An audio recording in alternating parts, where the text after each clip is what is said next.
आपला दक्खनचा राजा, सर्वांचं आराध्य दैवत श्री क्षेत्र ज्योतिबा मंदिराचं विकास आराखड्याचं काम आपलं सुरू झालेलं आहे.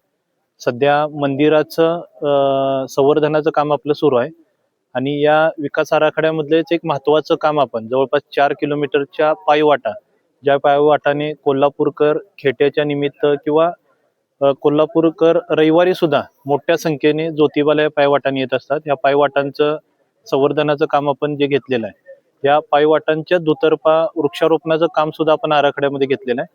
आणि हे वृक्षारोपण करत असताना जी मोठी मोठी झाडं आहेत की जे काही डेव्हलपमेंट प्रोजेक्टमध्ये किंवा त्या झाडांना शिफ्ट करावं लागतं, अशी झाडं आपण या ठिकाणी लावणार आहे. पहिल्या टप्प्यामध्ये आपलं नागपूर रत्नागिरी हायवेचं जे काम चालू आहे किंवा कागल निडोरी रस्त्याचं जे काम चालू आहे, यामध्ये मोठी 200 झाडं, देशी झाडं आपण आयडेंटिफाय केले आणि हे एजन्सीच्या मदतीने या झाडांचं पुनर्रोपण आपण या पहिल्या टप्प्यामध्ये करत आहे. तर आता हे काम आज सुरू झालेलं आहे. आज आपण 10 झाडं लावलेले आहे.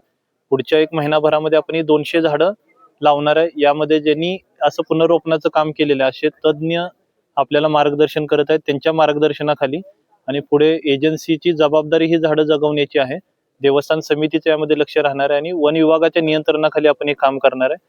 आत्ता 200 झाडं आपल्याला लावायचे आहेत आणि पूर्ण आराखड्यामध्ये जो आपला 4 किलोमीटरचा पायवाट आहे आणि अजूनही जी जागा आपली देवस्थानची आहे यामध्ये 2000 झाडं असं पुनर्रोपणाने, मोठी देशी झाडं पुनर्रोपणाने लावण्याचं आपलं नियोजन आहे आणि त्या पद्धतीने काम केलं जाईल.